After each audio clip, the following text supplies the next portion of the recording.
ओम शांति। ओम शांति। ओम शांति। 29/6/23 प्रातः मुरली। ओम शांति। बाप दादा मधुबन। मीठे बच्चे, ईश्वरीय बचपन को भूल ऊंचे ते ऊंचा वर्षा गवा नहीं देना। फुल पास होंगे तो सूर्यवंशी घराने में राज्य मिलेगा। प्रश्न है, सतयुग और त्रेता में किसी भी आत्मा को अपने कर्म नहीं कूटने पड़ते, क्यों? उत्तर है, क्योंकि सतयुग त्रेता में जो भी आत्माएं आती हैं वह संगम की ही प्रारब्ध भोगती हैं। उन्होंने संगम पर बाप द्वारा ऐसे कर्म सीखे हैं तो 21 जन्म तक उन्हें कोई कर्म कूटना न पड़े। बाप ऐसे कर्म सिखलाते हैं जिससे आत्मा कर्मातीत बन जाती है। फिर किसी भी कर्म का फल दुख नहीं भोगना पड़ता। गीत है, बचपन के दिन भुला न देना। ओम शांति। बच्चों ने मीठा मीठा गीत सुना। बेहद का बाप बच्चों प्रति समझा रहे हैं। परम पिता परमात्मा उसको ही कहा जाता है जो श्री श्री यानी श्रेष्ठ ते श्रेष्ठ है। कहते भी हैं शिव भगवान वाच, अर्थात रुद्र भगवान वाच। रुद्र परम पिता परमात्मा को ही कहा जाता है। तो परम पिता परमात्मा इस शरीर द्वारा अपने बच्चों को समझा रहे हैं। ऐसे और कोई बाबा करें, ऐसे और कोई मनुष्य साधु संत आदि नहीं कहेंगे कि तुम आत्मा हो। तुम्हारा परम पिता इस मुख कमल से बोल रहा है। कहते हैं गौमुख। अब पानी की तो कोई बात नहीं, बाप है ज्ञान का सागर। श्री श्री 108 रुद्रमाला व शिवमाला है ना। तो पहले पहले यह पक्का निश्चय करो कि बाबा हम आत्माओं को पढ़ाते हैं। तो पहले पहले यह पक्का निश्चय करो कि बाबा हम आत्माओं को पढ़ाते हैं। आत्मा ही संस्कार ले जाती है, आत्मा ही पढ़ती है ऑर्गन्स द्वारा। आत्मा खुद कहती है मैं एक शरीर छोड़ दूसरा लेती हूँ। भिन्न भिन्न नाम रूप देश काल सतयुग में पुनर्जन्म बाबा करे हैं, सतयुग में पुनर्जन्म लेता हूँ तो नाम रूप बदल जाता है, यह आत्मा बोलती है। सतयुग में हूँ तो पुनर्जन्म भी, बाबा कह रहे हैं सतयुग में हूँ तो पुनर्जन्म भी सतयुग में होता है। अथवा बाप समझाते हैं तुम स्वर्ग में हो तो पुनर्जन्म वहां लेते हो, फिर नाम रूप बदलता जाता है। बाप निराकार शिव बाबा इस रथ में आकर समझा रहे हैं, बच्चे अब तुम हमारे बच्चे बने हो, तुमको बहुत खुशी चढ़ी हुई है। हम बेहद के बाप से वर्षा ले रहे हैं। इस ब्रह्मा द्वारा आत्मा कहती है मैं इस शरीर द्वारा बैरिस्टरी अथवा डॉक्टरी का पार्ट बजाती हूँ। हम आत्मा अशरीरी थी, फिर गर्भ में आकर शरीर धारण किया है। बाप कहते हैं मैं तो गर्भ में नहीं आता हूँ। हम ऐसे नहीं कहेंगे कि परम पिता परमात्मा एक शरीर छोड़ दूसरा लेते हैं, नहीं, तुम लेते हो, यह दादा लेता है। इस आत्मा ने 84 जन्म पूरे की लिए हैं। यह आत्मा अपने जन्मों को नहीं जानती थी, अब 84 जन्मों को जाना है। आत्मा ही कहती है मैंने सूर्यवंशी घराने में जन्म लिया, फिर पुनर्जन्म लेते आए, फिर चंद्रवंशी घराने में जन्म लिया, फिर पुनर्जन्म लेते लेते सतयुग त्रेता द्वापर कलयुग में आए। आत्मा कहती है द्वापर में हमने बाप को बहुत याद किया, परम पिता परमात्मा के लिंग रूप की पूजा भी की। मैं आत्मा सतयुग में मालिक थी, वहां किसकी पूजा नहीं करती थी। स्वर्ग में भक्ति होती नहीं, आधा कल्प भक्ति की।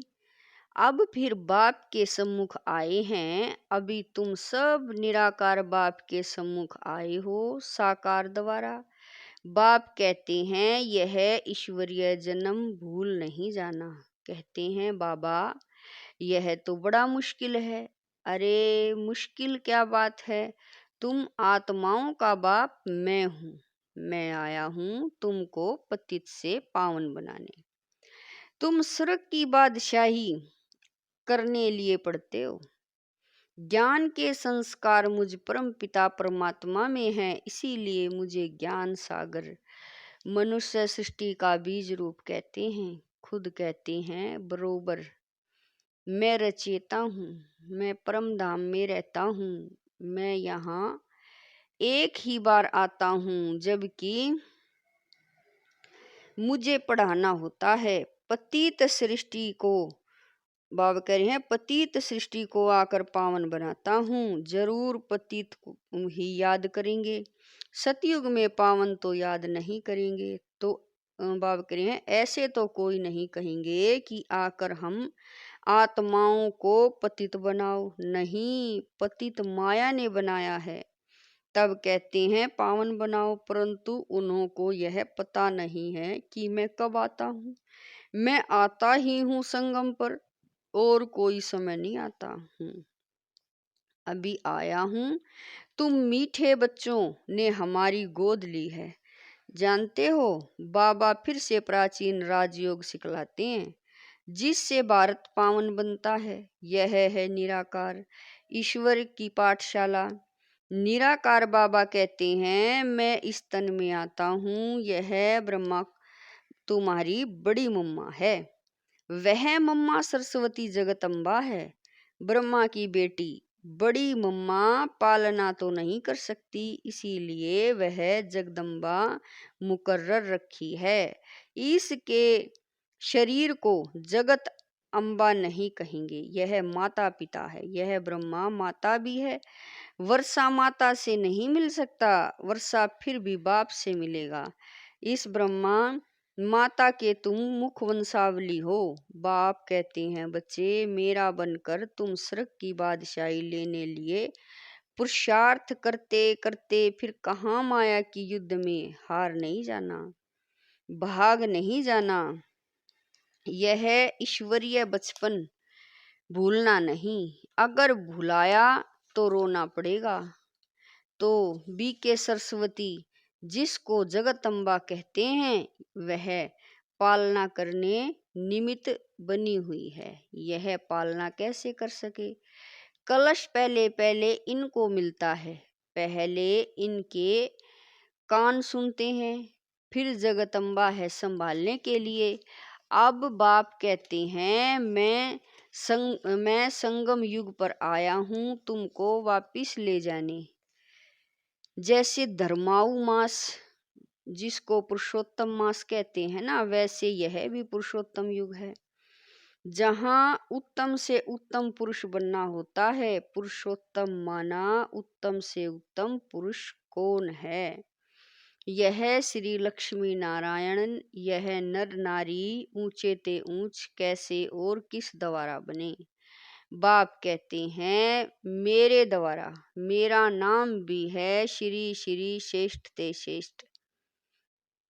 ऐसा श्री नारायण जैसा मनुष्य मैं बनाता हूँ, पतितों को पावन बनाता हूँ, जिससे फिर ऐसे लक्ष्मी नारायण पुरुषोत्तम और पुरुषोत्तमनी बनते हैं।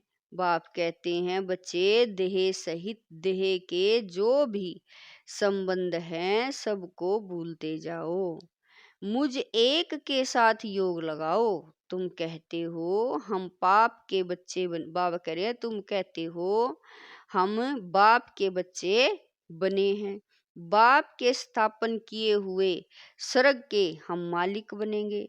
बाप कहते हैं माँ में कम याद करो। यह है आत्मा की अथवा बुद्धि की यात्रा। धारणा सब आत्मा को करनी है, शरीर तो जड़ है, आत्मा की प्रवेशता से यह चैतन्य बनता है। तो बाप समझाते हैं, लाडले बच्चे, यह याद की मंजिल बड़ी लंबी है। तीर्थों पर तो मनुष्य चक्कर लगाकर लौट आते हैं, तीर्थों पर तो कभी विकार में नहीं जाते हैं। क्रोध, लोभ आदि हो जाएं, परंतु पवित्र जरूर रहेंगे। फिर घर में लौट आते हैं तो अपवित्र बन पड़ते हैं। इस समय सब की आत्मा भी झूठी तो शरीर भी झूठे हैं। लक्ष्मी नारायण की राजधानी से लेकर जो भी आत्माएं आती गई, इस समय सब पतित हैं। सतयुग में बेहद का सुख, शांति, पवित्रता रहती है। कलयुग में तीनों नहीं है, घर घर में दुख अशांति है। कोई कोई घर में तो इतनी अशांति होती है जैसे नरक, आपस में बहुत लड़ते झगड़ते रहते हैं। तो बाप कहते हैं, यह बचपन भूलना नहीं, अगर भूले तो ऊंच ते ऊंच वर्षा गवा देंगे। भुला दिया, फारकती दे दी तो अधम गति को पाएंगे। अगर श्रीमत पर चलेंगे तो श्रेष्ठ श्री लक्ष्मी नारायण बनेंगे। फिर त्रेता में 2 कला कम हो गई, इसीलिए उनको क्षत्रियपन की निशानी दे दी। ऐसे नहीं, वहां कोई राम रावण की लड़ाई लगी। जो माया पर जीत पहनते हैं वह देवता वर्ण में जाते हैं।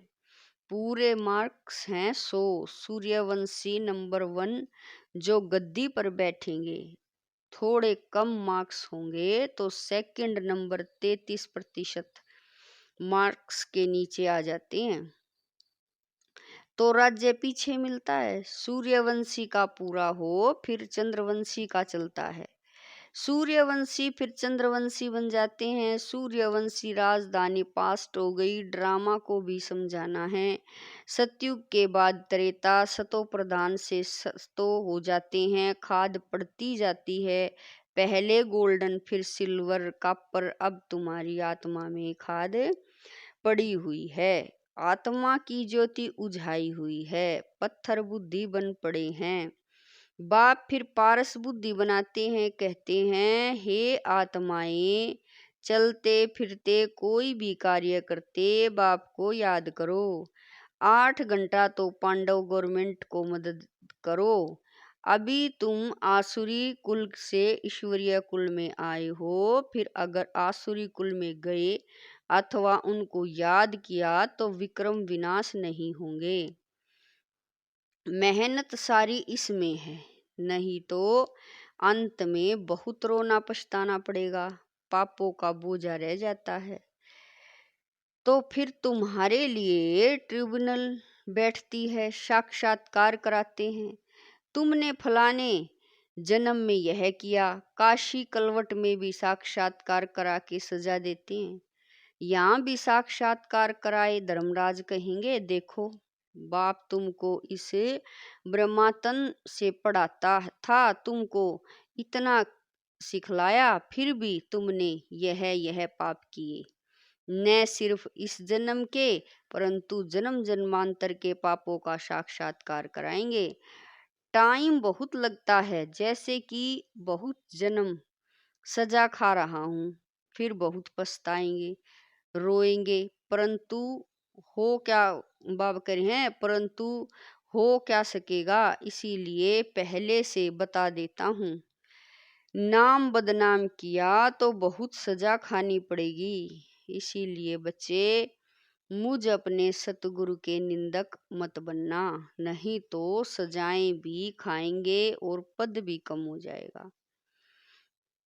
तुम्हारा सत बाबा, सत्य टीचर, सतगुरु एक ही है। अब बाप कहते हैं, यह ब्रह्मा बच्चा हमको बहुत याद करता है, ज्ञान भी धारण करते हैं। यह और मम्मा नंबर 1 पास हो फिर लक्ष्मी नारायण बनते हैं। इनकी डिनाइस्टी बनती है। जब सब पुरुषार्थ करते हैं तो हम भी मम्मा बाबा के मिसल मेहनत कर उनके तख्त के मालिक बने। माता पिता को फॉलो करें और भविष्य तख्त नशीन बने, यह रचेता और रचना की नॉलेज जान नहीं सकते। वह तो बेअंत कह देते हैं, हम नहीं जानते हैं, नास्तिक हैं। न जानने के कारण ही भारतवासी अथवा सब बच्चे दुखी हुए हैं, लड़ते झगड़ते रहते हैं। पानी के लिए, जमीन के लिए कहाँ भी जाता है, यह पास्ट जन्मों के कर्मों का फल है। अभी बाप से तुम ऐसे कर्म सीखते हो। तुमको 21 जन्म कभी कर्म कूटना नहीं पड़ेगा, एकदम कर्मातीत अवस्था में पहुंचा देते हैं। भगवान वाच, हे बच्चे, मुझ बाप के अथवा मुझ साजन के बनकर फिर कभी फारकती मत देना। फारकती देने का कभी संकल्प भी नहीं आना चाहिए। वहाँ कभी स्त्री पति को डाइवोर्स देने का संकल्प भी नहीं करेगी। बच्चा कभी बाप को फारकती नहीं देगा। आजकल तो बहुत देते हैं, सतयुग में कभी फारकती नहीं देते हैं, क्योंकि वहां तुम अभी के पुरुषार्थ की प्रारब्ध भोगते हो। इसीलिए कोई दुख का अथवा फारकती का प्रश्न ही नहीं। यह याद की यात्रा है, परम पिता परमात्मा के पास जाने की रूहानी यात्रा है। निराकार बाप निराकार आत्माओं से बात करते हैं इस मुख द्वारा। तो यह गौमुख हुआ ना, बड़ी माँ है, तुम हो मुख वंशावली, उनसे ज्ञान रतन निकलते हैं। बाकी गौ के मुख से जल कैसे निकलेगा? बाबा इस मुख द्वारा अविनाशी ज्ञान रतन देते हैं। एक एक रतन लाखों रुपयों का है, जितना तुम धारण करेंगे मुख्य है ही मन मना भव। यह एक रतन ही मुख्य है। बेहद का बाप कहते हैं, मुझे याद करने से मैं बेहद सुख का वर्षा देने लिए बांधा हुआ हूँ। जब तक शरीर है मुझे याद करते रहो तो तुमको स्वर्ग की बादशाही देंगे। बाबा कह रहे हैं कि तुमको स्वर्ग की बादशाही देंगे, क्योंकि तुम आज्ञाकारी वफादार बनते हो। जितना जो याद में रहते हैं उतना दुनिया को पवित्र बनाते हैं। याद से ही विक्रम विनाश होते हैं। बच्चों को माया घड़ी घड़ी बुला देती है, इसीलिए खबरदार करते हैं, कभी बाप को बुला नहीं देना। मैं तुमको लेने आया हूँ, सतयुग से फिर नाटक रिपीट होगा। मैं सतयुग का मालिक नहीं बनूंगा, तुमको स्वर्ग की राजाई देता हूँ। मैं फिर आधा कल्प वानप्रस्थ में बैठ जाऊंगा, फिर आधा कल्प मुझे कोई याद नहीं करते। दुख में सभी याद करते हैं, सुख में करे न कोई। अच्छा मीठे मीठे शकील दे बच्चों प्रति माता पिता बाप दादा का याद प्यार और गुड मॉर्निंग। रूहानी बाप की रूहानी बच्चों को नमस्ते। हम रूहानी बच्चों की रूहानी माता पिता बाप दादा को दिलवा जान शिकवा प्रेम से याद प्यार गुड मॉर्निंग नमस्ते। ओम शांति मेरे बाबा। शुक्रिया मेरे बाबा, लाख लाख शुक्रिया। धारणा के लिए मुख्य सार है। नंबर 1, 8 घंटा पांडव गवर्नमेंट की मदद जरूर करनी है। याद में रहे विश्व को पावन बनाने की सेवा करनी है। नंबर 2, कभी कोई उल्टा कर्म करके सतगुरु की निंदा नहीं करानी है। मम्मा बाबा जैसा पुरुषार्थ कर सूर्यवंशी राजाई लेनी है। वरदान है, दिव्य बुद्धि के वाहन द्वारा तीनों लोकों की सैर करने वाले ज्ञान स्वरूप विद्यापति भव। दिव्य बुद्धि के वाहन द्वारा तीनों लोकों की सैर करने वाले ज्ञान स्वरूप विद्यापति भव। दिव्य बुद्धि अर्थात होली हंस बुद्धि। हंस अर्थात शीर और नीर को, मोती और पत्थर को पहचान मोती ग्रहण करने वाले, इसीलिए होली हंस संगम युगी ज्ञान स्वरूप विद्या देवी सरस्वती का वाहन है। आप सभी ज्ञान स्वरूप हो, इसीलिए विद्यापति या विद्या देवी हो। यह वाहन दिव्य बुद्धि की निशानी है। इस दिव्य बुद्धि के वाहन द्वारा आप तीनों लोकों का सैर करते हो। यह वाहन सभी वाहन से तरव गति वाला है। स्लोगन है, अपनी सर्व शक्तियों को अन्य आत्माओं के प्रति विल करना ही सर्वश्रेष्ठ सेवा है। अपनी सर्व शक्तियों को अन्य आत्माओं के प्रति विल करना ही सर्वश्रेष्ठ सेवा है। ओम शांति।